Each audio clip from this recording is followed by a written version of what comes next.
今日係咩日子啊？知唔知道？係啦，如果你今日咧早會係好認真聽嘅話咧，理論上你知道今日對於無論係中國人又好，香港人都好，今日係好有歷史嘅紀念價值，係想去紀念即係當時中國抗戰勝利80週年。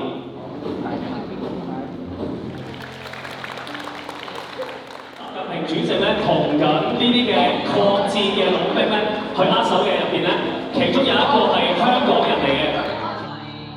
日軍揸到上海爛溶溶，睇住同胞死嘅死，傷嘅傷，我覺得好慘，好嬲。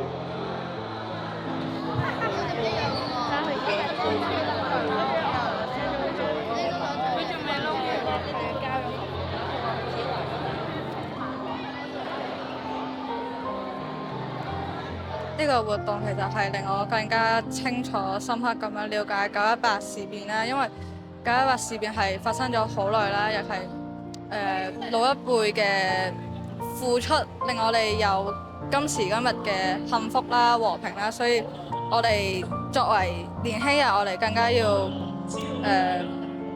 即係唔可以忘記歷史咯，就要銘記呢一個歷史，因為係有佢哋嘅付出，我哋先有我哋今時今日嘅呢一刻。呢次嘅活動咧，令我深刻咁認識到9·18事件都係會喺心入邊嘅。咁呢個9·18事變都係抗日戰爭中嘅一部分啦。咁係好感謝老一輩用佢哋嘅血肉啦，之後造成而家嘅我哋嘅和平生活啦。我覺得大家應該都要銘記歷史咯，即係唔好忘記嗰啲用血肉為我哋建立和平嘅軍人。呢件事對我嚟講，其實係一件印象深刻嘅事啦。咁因為喺好耐之前，咁除咗我哋嘅士兵之外，其實我哋即係國民都好用心咁樣幫我哋中國啦，去領取翻我哋嘅疆土同埋我哋嘅權利。咁所以對於呢件事上面，我係覺得非常之感動同埋非常之開心，亦都好感謝佢哋一直以嚟嘅努力，令到我哋可以有而家呢個社會。好令人敬佩嗰個位係當時嘅軍啦，同埋人民都好努力咁樣去打呢個抗日戰爭，唔好俾日本可以入侵到我哋呢個家園啦。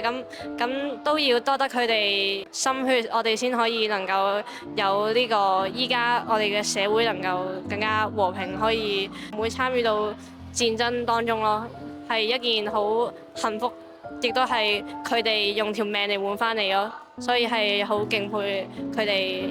咁努力咯。